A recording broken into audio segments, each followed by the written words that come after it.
Glória a Deus. Com muita alegria, quero cumprimentar todos nesse nosso segundo culto do dia. Saudá-los com a paz que há em Cristo Jesus. Que bom que você está aqui na casa do Pai.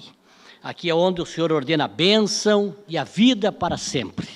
Bem-vindos, você que já está aqui conosco no templo, você que ainda está vindo e já acompanhando pelas redes sociais, e saudar especialmente quem acompanha nós sempre pelo YouTube.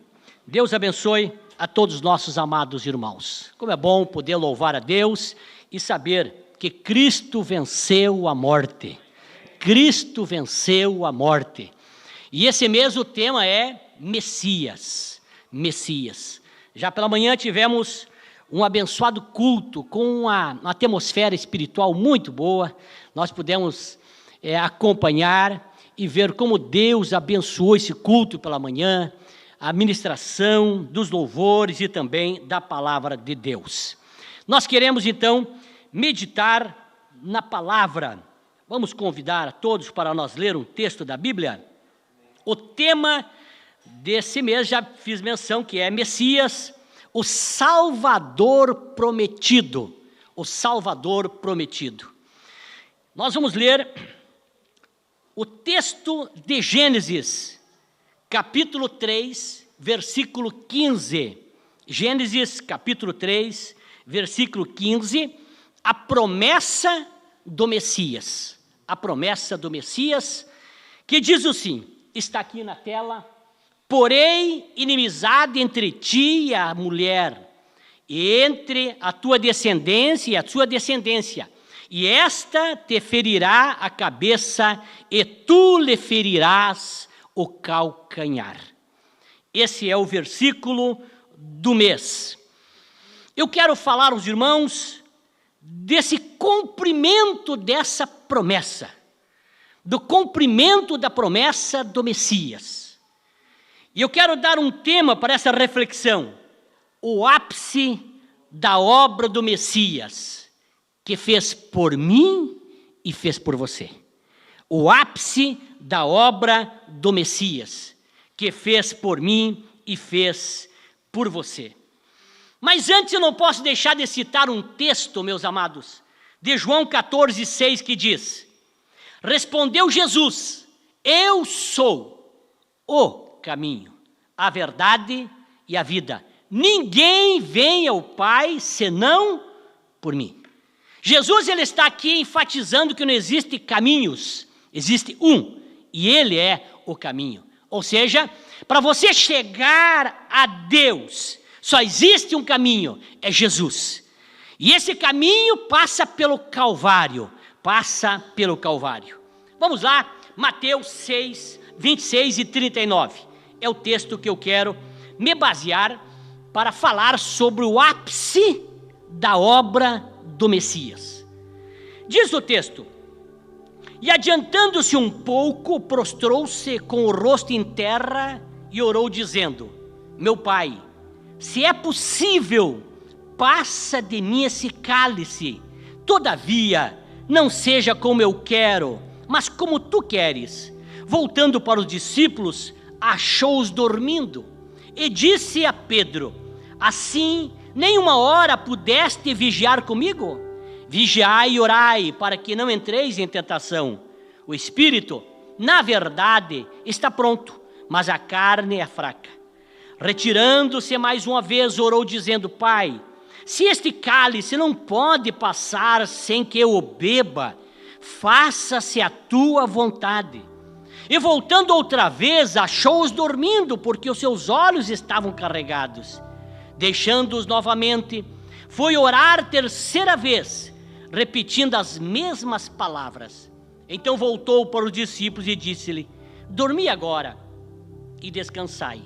Eis que é chegado a hora, e o Filho do Homem está sendo entregue nas mãos dos pecadores. Levantai-vos, vamos-nos, eis que é chegado aquele que me trai. Queridos irmãos, esta mensagem que nós lemos o texto, ele percorre desde o primeiro livro da Bíblia, conforme nós lemos, a promessa de que um dia o descendente da mulher pisaria na cabeça da serpente, que é Satanás. Agora chega a plenitude dos tempos, o cumprimento dessa profecia, pastor China, que era o nascimento, a vida e o ápice da obra, que era a morte expiatória, substitutiva, a morte vicária de Cristo Jesus no Calvário. Nenhum de nós estaríamos aqui se Jesus não tivesse passado por onde nós vamos tentar mostrar para você o que ele passou, que é o Calvário, é a cruz da redenção, a cruz do perdão. Veja, meus amados, se você quiser saber a definição da palavra amor, não vá ao dicionário, mas vá ao Calvário. Lá tu vai enxergar a definição do que é a palavra amor. Glória a Deus, aleluia. E essa noite eu quero dizer para você que eu e você somos os alvos principais desse amor derramado agora em sangue, em lágrimas e água, que também derramou do corpo de Jesus lá no madeiro, lá na cruz do Calvário. E eu quero adorar a Jesus nessa noite, porque se eu e você somos vencedores, é porque Ele morreu para que eu e você pudéssemos triunfar. E eu quero convidar você a levantar as tuas mãos e adorar a Deus. Jesus, obrigado pela morte expiatória, substitutiva na cruz do Calvário. Olha o sofrimento de Jesus. Jesus, ele foi preso, queridos, logo após ele estar no jardim. Ele teve a Páscoa, participou da Páscoa com os discípulos e foi para o jardim orar. Eu tive nesse jardim lá em Jerusalém. Inclusive tem figueiras lá que dizem que é do tempo de Jesus. Foi lá que Jesus foi para orar. E teve esse momento que nós fizemos menção. Depois disso ele está no jardim, quando Judas chega com os soldados para prender Jesus. E a palavra de Jesus, ela é tão poderosa que quando Jesus viu que as pessoas vieram, os soldados vieram para prendê-lo, ele disse: a quem buscais? E eles disseram: Jesus, o Nazareno. E ele disse: sou eu. Esse sou eu é tão poderoso que caiu os soldados em chão. Jesus permitiu que se levantassem e perguntou de novo, e eles disseram: vamos buscar Jesus. Ele disse: sou eu, e os soldados caíram. Porque ninguém consegue permanecer em pé na presença do Todo-Poderoso. Ou sou eu, o Jesus poderoso. Prenderam Jesus, meus amados. Levaram para um julgamento terrível, um julgamento injusto, com testemunhas falsas, com depoimentos falsos. E no versículo 26 e 67 Mateus diz assim: então uns lhes cuspiram no rosto e lhes deram socos, e outros os bofetearam, dizendo: profetiza-nos, ó Cristo, quem foi que te bateu? Aqui nós vimos o começo desse suplício de Jesus, do sofrimento de Jesus para chegar no Calvário, o espancamento que ele teve durante a noite. Após ele ter esse momento, queridos, no jardim, orando, e ele orou, a Bíblia diz que ele orou e sentiu uma tristeza tão profunda, que o seu suor começou a transformar-se em grandes gotas de sangue lá no jardim. Os poros explodiram de sangue, começou a sair pelos poros, tanto era a opressão. Porque naquele momento, o sofrimento de Jesus não era só físico em si, mas era espiritual, porque caía sobre ele os pecados da multidão, da humanidade, caía sobre Jesus lá no madeiro. Esse Messias, que esse ano o tema é de nós sermos como ele fez tudo isso para nos salvar. Depois dele ser espancado, já começou a estar debilitado. Agora eles tecem uma coroa de espinho para colocar, num sentimento de zombaria de Jesus. Os artistas, eles desenham a coroa de espinho como que se fosse uma aureola, isso, em volta da cabeça.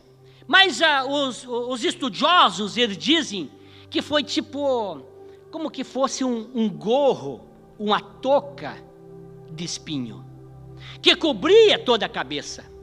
Colocaram aquela coroa de espinho em Jesus. Mateus 27, 29 e 30 diz: e tecendo uma coroa de espinhos, puseram-lhes na cabeça, e na mão direita uma cana.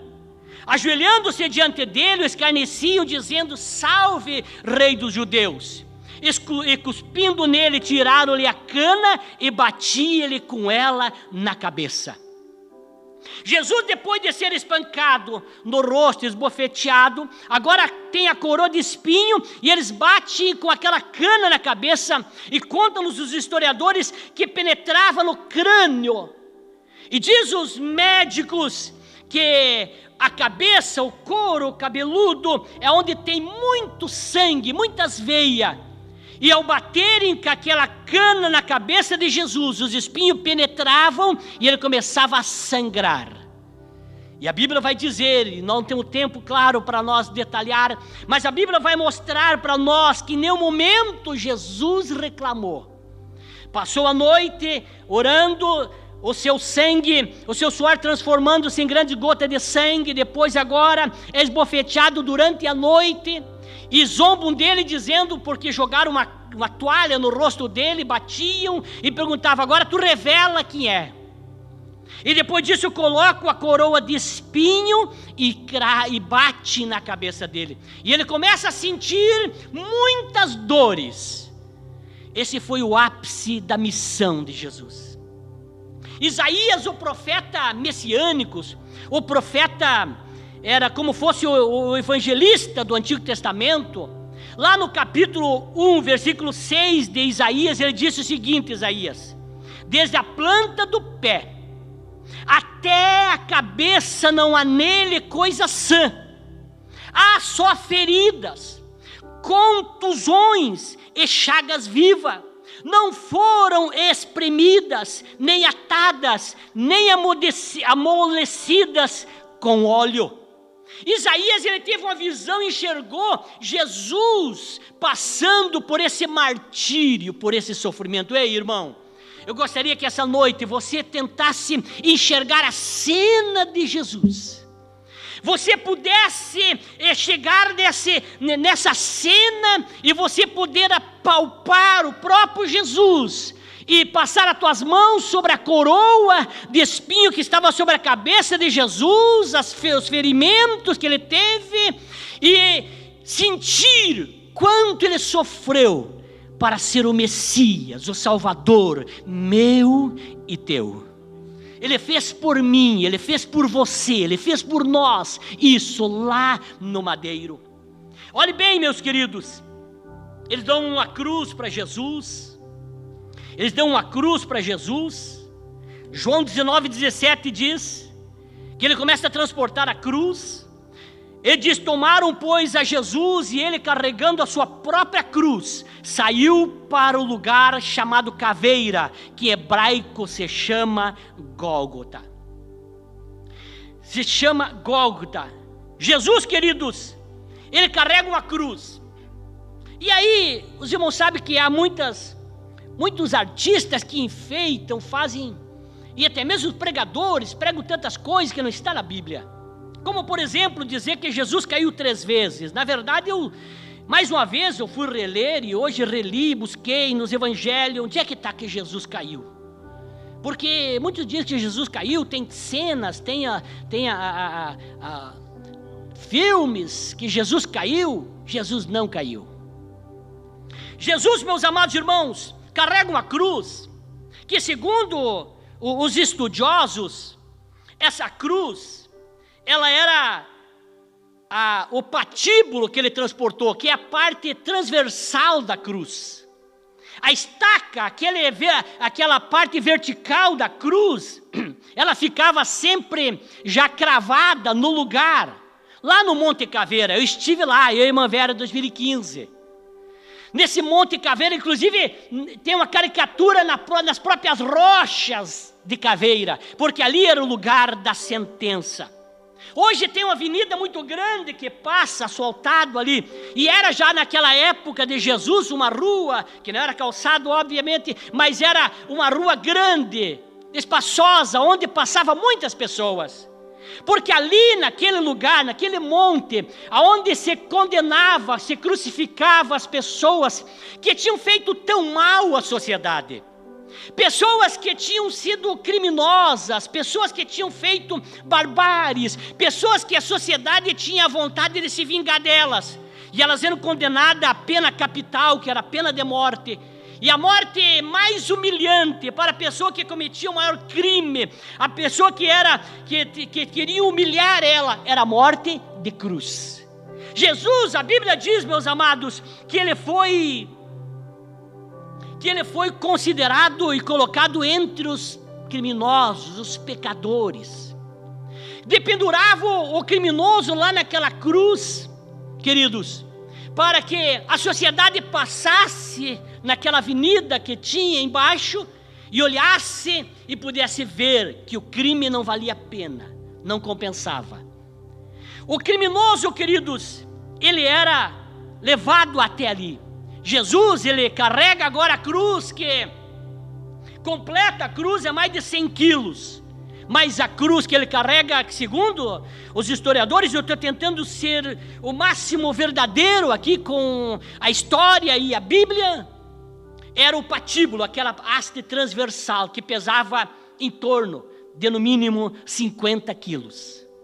Era colocado e normalmente amarravam uma mão do apenado e a outra e colocavam sobre o pescoço para que o próprio apenado não se revoltasse e não reagisse, porque assim estava também com as mãos presas para caminhar para aquelas ruas estreitas de Jerusalém, aquelas ruas curvadas. O texto, meus amados irmãos, o soldado começa a carregar Jesus, transportar Jesus, e o carrasco começa a bater em Jesus. Nos conta, meus amados, antes dele carregar a cruz, que ele levou uma quarentena de açoite menos um, porque a lei judaica dizia que ninguém poderia levar mais do que 40 açoites. Mas para não correr o risco de ultrapassar, eles faziam 40 menos um. Sabe como é que era o açoite de Jesus? Era um chicote, o cabo era um cabo pequeno. Quem se criou no interior conhece relho. Era um chicote cabo pequeno e com alguns tiras em forma de trança. Na ponta dessas tiras, era 4, 5, dependia, era preso ali pedaços de ossos de carneiros, chumbos, que quando o laço batia nas costas de Jesus, só com as tiras já cortava as costas, e quando o carrasco puxava de volta, aqueles pequenos pedaços de ossos que entravam na pele de Jesus, ao puxar de volta o relho, o chicote arrancava pedaços de couro, de carne, do corpo, das costas de Jesus. Aquele laço cruzava pelas costas, pegava na barriga, pegava nas pernas, e ia dilacerando o corpo do Messias, o corpo de Jesus. Jesus, agora depois de ter passado a noite, perdeu muito sangue, sem se alimentar, perdendo sangue, apanhando, sendo esbofeteado, ele estava muito fraco para carregar a cruz. Por isso, quando passa o Simão Cirineu por perto, os soldados obrigam o Simão Cirineu a pegar a cruz de Jesus e a carregar um pouco, porque Jesus estava debilitado, Jesus estava fraco. Ele caminha, meus amados, em direção ao Gólgota. Ele caminha em direção, queridos, ao Monte Caveira, para morrer, para dar a sua vida por mim e por você. Jesus começa a caminhar, e quando ele chega lá, ele é pregado na cruz. Ele é cravado na cruz. Eles deitam, os soldados deitaram aquele patíbulo no chão, aquele que Jesus carregou, colocam Jesus deitado de costa, pegam a mão de Jesus, e aí há uma discussão muito grande, de que muitos dizem que Jesus foi pregado na mão, mas muitos médicos dizem que não suportaria o peso de Jesus se pregasse na mão. Como a mão é dividida do pulso para frente, se entende, os médicos, que Jesus teria sido pregado aqui, aquele cravo. Aqui é um prego, que iniciava fino e ia ficando grosso. Quando botaram a mão de Jesus para o lado, cravaram com um martelo, cravou o braço direito de Jesus naquela cruz. Cravou agora o segundo. Levantam Jesus, agora os soldados levantam e colocam naquela haste que estava em pé. Quando dependuraram Jesus, eles juntam agora os dois pés de Jesus. Primeiro o pé esquerdo na cruz, cravam um cravo no pé esquerdo de Jesus. Colocam outro pé sobre o pé esquerdo e cravam outro cravo nos pés de Jesus. Jesus, meus amados irmãos, agora está com os cravos nas mãos e nos pés. O maior homem da história, mais importante da história, estava lá sendo morto de mãos cruzadas, de mãos abertas, braços abertos, para que eu e você pudesse ser salvo. Interessante, queridos, que a crucificação, ela era feita e cravada nas mãos e nos pés, porque nem as mãos e os pés são pontos vitais do corpo. Ninguém morre por cravar um prego no pé ou na mão. Isso era para que o apenado ficasse horas na cruz. Jesus estava ali dependurado.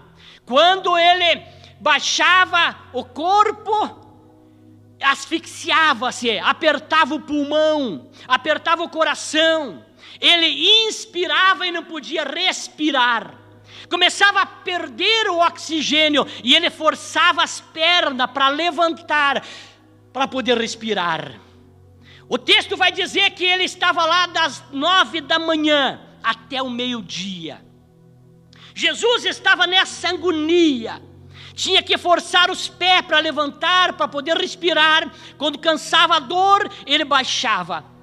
E aí tem toda uma explicação científica de como acontecia a rigidez dos músculos, como acontecia no corpo de Jesus. Jesus estava lá com os pés e as mãos cravados. O texto vai dizer, meus amados, que ao meio-dia, assim como a meia-noite é a hora mais escura que existe, o meio-dia é o dia mais claro, onde o sol está mais radiante que toda a sua força e seu vigor. A Bíblia vai dizer que o céu se escureceu, que o sol parou de brilhar, a lua se escondeu, o sol se escondeu, virou treva, virou noite. A natureza não conseguiu contemplar a morte do meu, do teu, do nosso Salvador. Jesus estava lá, crucificado, escurece a noite, fica escuro das meio-dia às 3 da tarde. Jesus está ali, queridos, e olha o que está dito lá em Lucas 23 e 34. Jesus expressa uma expressão que hoje eu lendo e estudando de ontem, durante esses dias, eu pensei, esse tema que o pastor China colocou de ser como Jesus, não é fácil, é difícil, muito difícil. Olha o que está escrito ali. Jesus, porém, dizia: Pai, perdoa-lhes, porque não sabem o que fazem. Então as vestes dele deitando sorte sobre elas, e repartiram as vestes dele deitando sorte sobre elas. Ser parecido com Jesus passa por isso, queridos. É nós poder dizer: Pai, perdoa-lhes, porque não sabem o que fazem. Jesus, meus amados, mesmo lá na cruz, agonizando, Ele olha para as pessoas por seus algozes, por quem estavam lhe surrando, lhe tirando a vida, lhe crucificando. Jesus olha para ele e ora por eles. E diz: Pai, perdoa-lhes, porque não sabe o que faz. E aí eu começo a olhar por quem nos maltrata, por quem faz, pastor Marcos. E você, assim como eu, tem passado momentos difíceis. Mas nós olhamos para isso, e assim o pastor China já fez muitas vezes, o Padovan também, tantos quantos aqui que tem as líderes ministeriais sabem disso. Nós olhamos para aqueles que porventura fizeram alguma coisa, e ao ler esse texto eu penso assim: sou miserável, miserável homem que sou, que às vezes não quero perdoar. Mas Jesus dá o brado da cruz, dizendo: Pai, perdoa-lhes porque não sabe o que faz. Agora Jesus entra num momento, queridos, que era só Ele, não tinha mais ninguém. Ei, talvez estou pregando para alguém assim que tem se sentido muitas vezes da vida com a solidão, de não ter ninguém por ti. E para o imigrante tem uma coisa quase que é corriqueira. Não é verdade? De se sentir às vezes aqui nesse país, quantas pessoas sentir aqui sozinhos, sem saber a língua, sem saber nada. Sozinho, longe de tudo, a solidão. Pois Jesus se sentiu só no Calvário para ser a tua companhia nas tuas solidões. Jesus se sentiu só. Olhe bem, Mateus 27, 6 e 46 diz: cerca da hora 9, bradou Jesus em alta voz, dizendo: Eli, Eli, lama sabactani, isto é, Deus meu, por que me desamparastes? O salmista disse no Salmo 22:1: Deus meu, por que me desamparaste? Por que estás afastado de me auxiliar e das palavras do meu bramido? Esse momento, queridos, o Pai, Ele olha para Jesus e enxerga Jesus agora, sobre Ele o pecado da raça humana, de todos nós. Só os meus já contaminava, imagine, somado de todo mundo.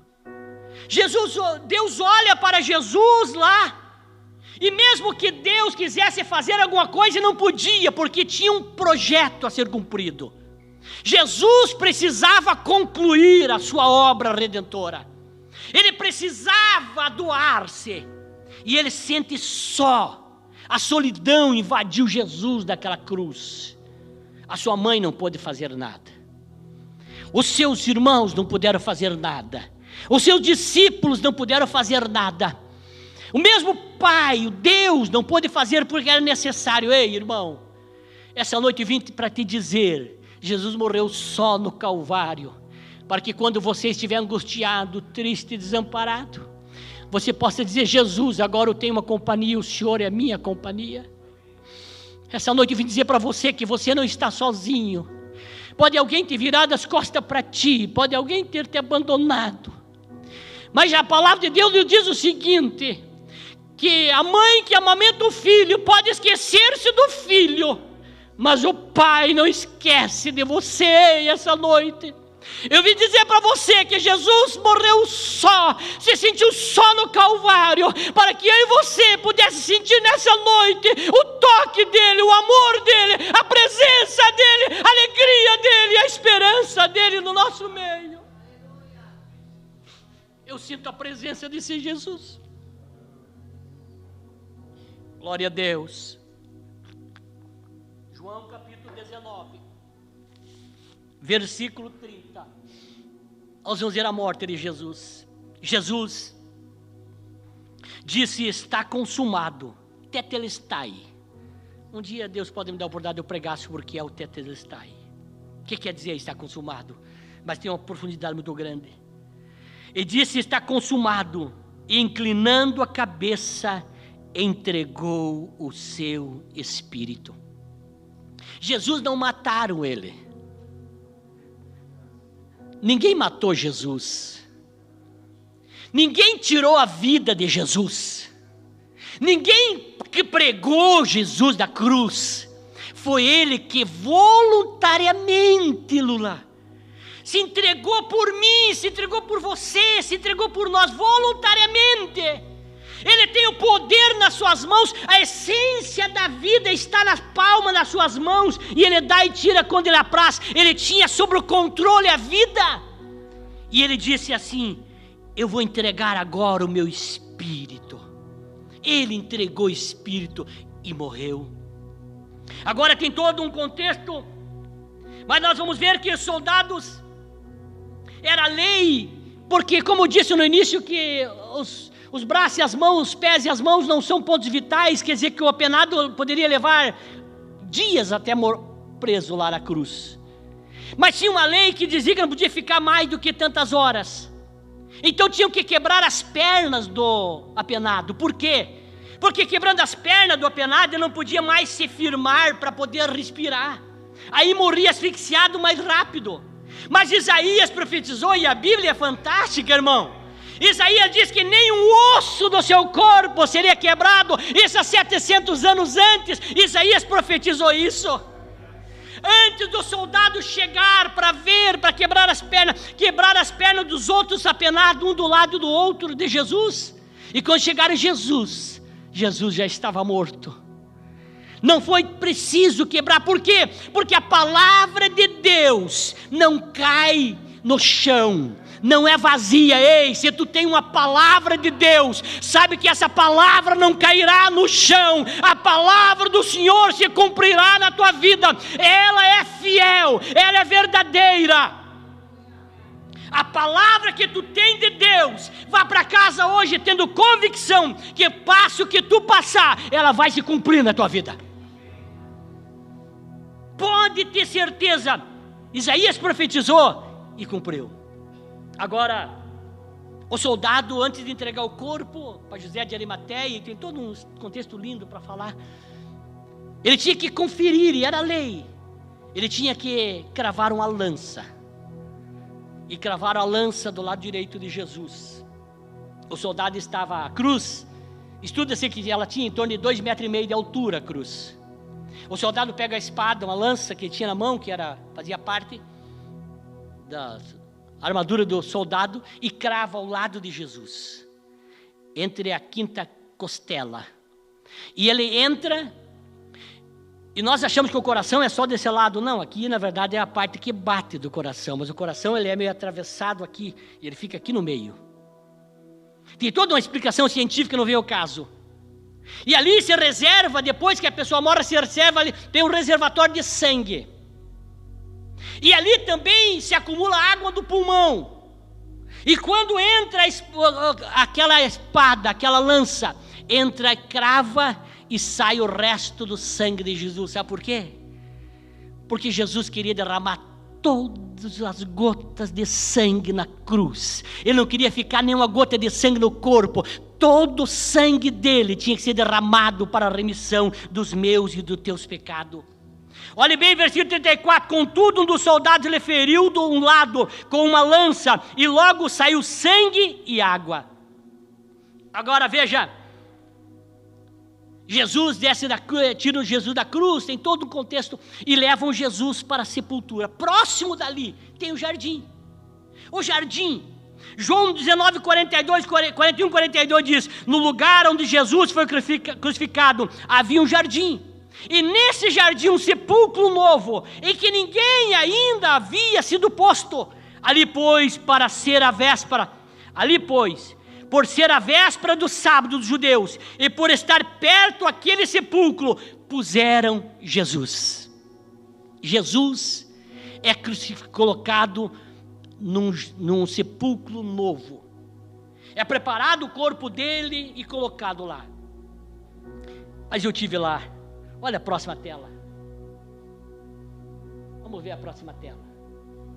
A ressurreição de Jesus. Eu vim aqui essa noite para encerrar minha mensagem dizendo que o ápice da obra do Messias é a sua morte, mas é a sua ressurreição. Mateus 28, 5 e 7. Mas o anjo disse às mulheres que foram procurar Jesus lá na sepultura: não temais vós, pois eu sei que buscai a Jesus que foi crucificado. Não está aqui, porque ressurgiu, como ele disse. vinde e vede o lugar onde jazia, e ide depressa e dizei aos seus discípulos que ressurgiu dos mortos, eis que vai adiante de vós para a Galileia, ali o vereis, eis que vou-lo tenho dito. O ápice da obra do Messias foi a ressurreição. Ele não está lá. Eu estive lá, eu e a irmã Vera, estivemos ali dentro. Lá é o sepulcro. Ali está, nós entramos lá dentro. Jesus não está lá, sabe por quê? Lá está escrito do lado assim, ó, ele não está mais aqui, sabe por quê? Porque ele ressuscitou. Se ele não tivesse ressuscitado, nós não estaríamos sentindo ele aqui essa noite, mas ele está aqui, por isso ele é o ressuscitado, que ressuscitou, está entre nós. Se coloque em pé. Se coloque em pé. Jesus cumpriu a sua missão. Mas hoje é o culto de missões. E eu não esqueci disso. Eu vim pensando nisso. Me preparei para isso. Ele morreu. Quando deixou dito para o anjo, para dizer para os discípulos de ir para Galileia, que lá eles veriam, Jesus chega em Galileia. 28, 18 e 20. E aí ele deixa uma missão para mim e para você. Não deixa a missão somente para o pastor China, para o Ministério de Missões, para os pastores, o Bernardo deixou a missão para todos nós. Olha o que diz Mateus 28, 18 e 20. E aproximando-se de Jesus, falou-lhes dizendo: foi-me dado toda a autoridade no céu e na terra. Portanto, ide, fazei discípulos de todas as nações, batizando-os em nome do Pai, do Filho e do Espírito Santo, ensinando-os a observar todas as coisas que eu vos tenho mandado, e eis que eu estou convosco todos os dias, até a consumação dos séculos. Jesus cumpriu a missão dele, e deixou para mim e para você dar sequência à missão. Ninguém, meus amados irmãos, vai ocupar o meu e o teu lugar na missão que ele deixou para nós cumprir. A missão que ele deixou para você, você tem que cumprir. Ide e anunciai. E sabe o que mais me alegra? Eu quero, e quando o grupo vai cantar, eu quero dizer para você, a promessa que Jesus deu, no versículo 20, ele faz uma promessa fantástica. Ele não promete para quem faz a obra dele, a missão. Não promete influência política, pastor Marcos. Não promete influência religiosa. Não promete, meus amados irmãos, benefícios materiais. Não promete vida boa. Não promete, meus amados irmãos, tantas coisas desse mundo. Sabe o que ele promete? Eis que eu estou convosco todos os dias até a consumação dos séculos. É a promessa de Jesus para mim e para você. É a sua presença. Ei, a presença da tua esposa é importante para ti. A presença da tua esposa é importante para ti. A presença dos teus filhos é importante para ti. A presença dos teus pais é importante para ti. A presença do teu patrão é importante para ti. Mas todos eles podem ser substituídos. O único que não pode ser substituído em nossas vidas é a presença de Jesus. A sua presença é insubstituível, ninguém pode substituir. Por isso essa noite eu vim aqui dizer para você, Ele está vivo, Ele deixou uma missão para mim e para você, e Ele está conosco para nos abençoar. Eu quero orar com você essa noite, mas eu quero que você que ouviu essa mensagem saia do teu lugar e venha no altar dizer: Jesus, eu quero, em primeiro lugar, te agradecer porque o Senhor morreu por mim, porque o Senhor, o meu Messias amado, cumpriu no Senhor a missão, a profecia lá de Gênesis. Quem quer vir no altar fazer uma oração diferenciada aqui, dizer: Jesus, eu quero te agradecer, o Senhor morreu por mim. Quem tinha que estar naquela cruz era eu era que tinha que estar lá, mas o Senhor foi para lá. Ei, tem mais alguém que quer agradecer Jesus por isso?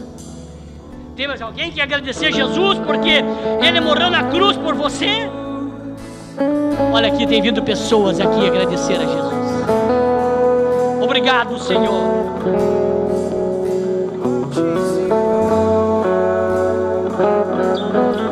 Sua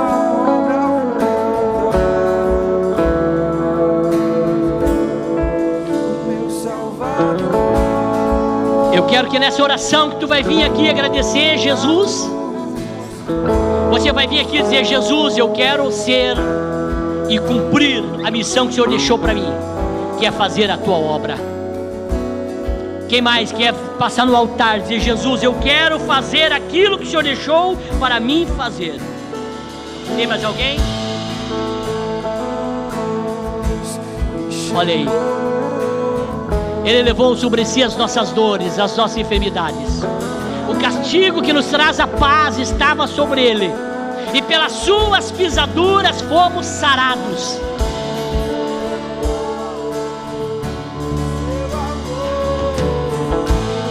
Quero orar com você, querido Jesus, nesta noite.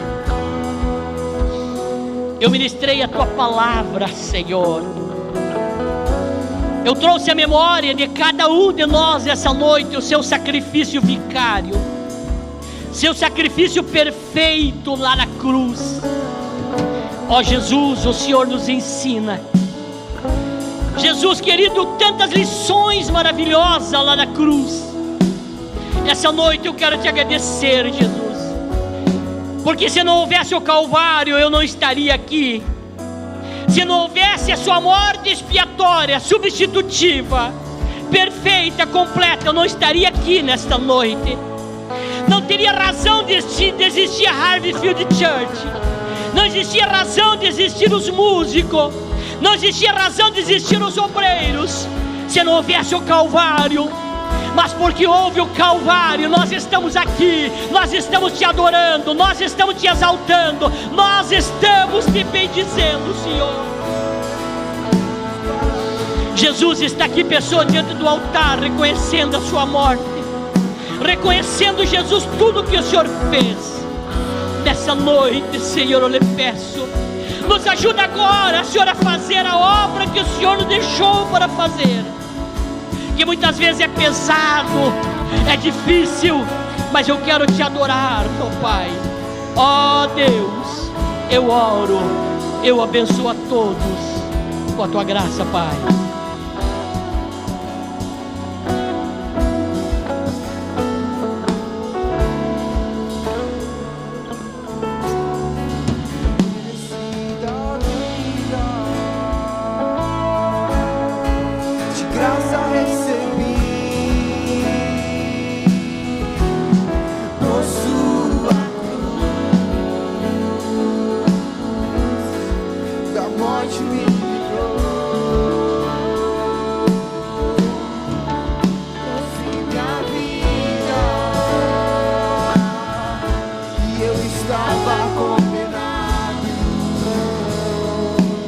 Acompanhe seu louvor.